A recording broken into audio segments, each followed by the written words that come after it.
believe in fate? Sorry? Do you believe in fate and destiny? I do, yes. Why? Today feel like one of those days where your team had something like that? I don't know. It was an extraordinary day, a beautiful experience at the end. Very dramatic, but worth living it because it was a great end to it.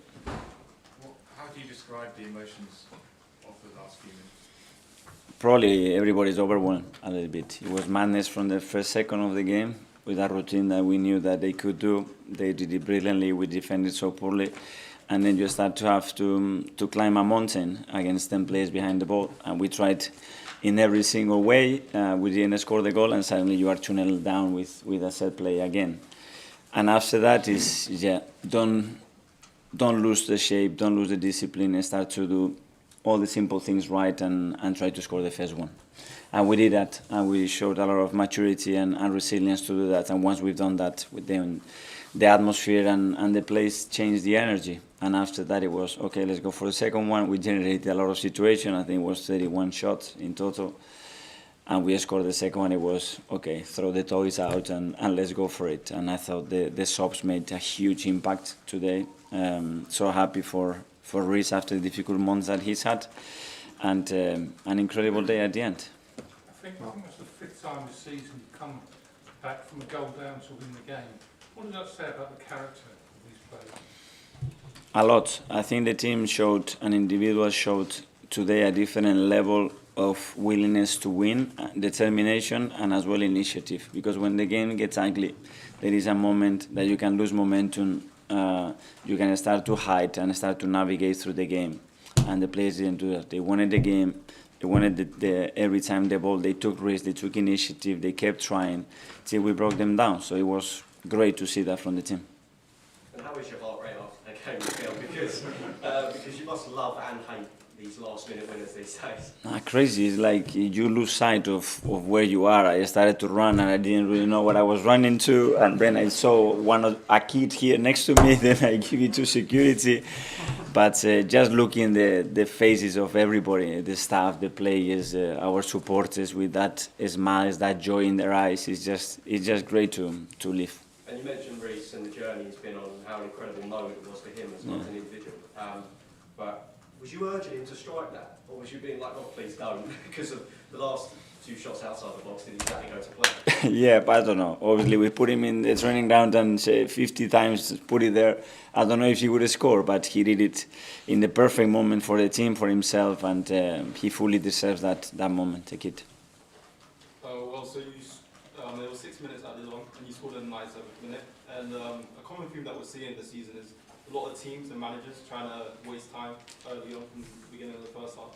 What do you have to say about managers trying to rattle your young team and in their character? Every team try everything that they can to win the game, and you have to respect that. Referees are here to make decisions. I was talking to Andre, and he told me straight away that it was at least 6 minutes. And today, thankfully, we had enough time to win the game. I appreciate it's not the big talking point, but Emile Smith-Rowe coming off, was that pre-planned? Was he on like a minutes limit, or did he have an injury? No, obviously we didn't plan to throw him in so early in the game, and we knew that obviously it was difficult for him to last for 70 minutes on the field after missing 5 months almost of football. But I think he had a good impact in the game, and at the end I felt that we needed something, especially on the left, because we were lacking threat and attracting more players into that side, and that's why we made the decision to bring Reece in. Okay, you've been here a long time as a player and as a manager. Have you ever seen or heard the stadium like that? Is that ranked as the very top moment in the stadium? Probably yes, the loudest and the most emotional moment that we have lived together. Obviously, the journey that we've been in together, and how the supporters and the team are gliding together, adding the important moment that we had today, it was really special. And just on Leandro, is there any update on him? Obviously, without Eddie as well, that's a bit of a worry, isn't it? Yeah, it is a worry. Obviously, he came to me straight away and said, listen, I cannot continue. I felt something when I was striking back after the corner, and we had to take him off, so we have to assess him and see how he is. Yeah.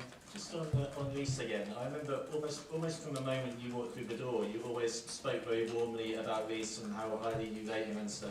And maybe it's not quite happened for one reason or another in the last few years, but what does it say that he was ready to produce moments like that, and how and what kind of role have you had to play in conditioning him to make such an impact?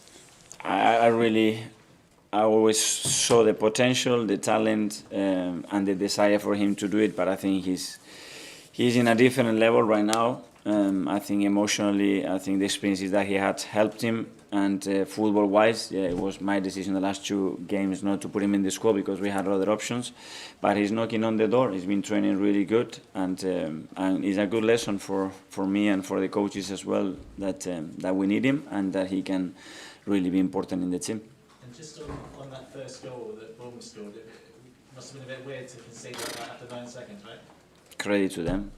They try very different things on kickoff. They have routines for every single set play, and I'm sure they worked on it. And today they scored a really good goal and really poor from us. Obviously, when Emil came on, Gabriel Martinelli went in centrally. If Trossard is going to be sort of a long-term thing, is that potentially an avenue you see moving more centrally to with all the injury? Well, the way they were defending, we thought it was the best way to do it. We have alternative. Emil can play in that position as well. We can move players. We have Reece as well now that can give us width and threat in wider areas. We'll have to assess. Every opponent will be different. Now we have Lisbon, a really tough match. So let's hope that we get 1 or 2 back. In wins like this, how do you maintain focus for the next match? Focus? First, enjoy tonight, please. I just told everybody, have some fun. When you go through moments like this, you have to enjoy it because it's not a lot in football. And tomorrow we go back to work. James, nice one. Sort of following on from that, what can the manner of a win like this, winning it so late, coming back from 2-0 down, do for the belief and the momentum in a title race? Yeah, that's 4 in a truck, and winning 4 games straight away in the Premier League is very difficult. We've done 3 in a week, which is even harder. And we've done it in various ways, you know, and that should generate more belief that today a lot of things went against the team. Our fault in the first one, then the fact that we were in scoring, the situation with Leo, then in the first set play that they had when they scored, and the team still found a way to win the game, and that's really positive. Thanks, everyone. Yeah, thank you.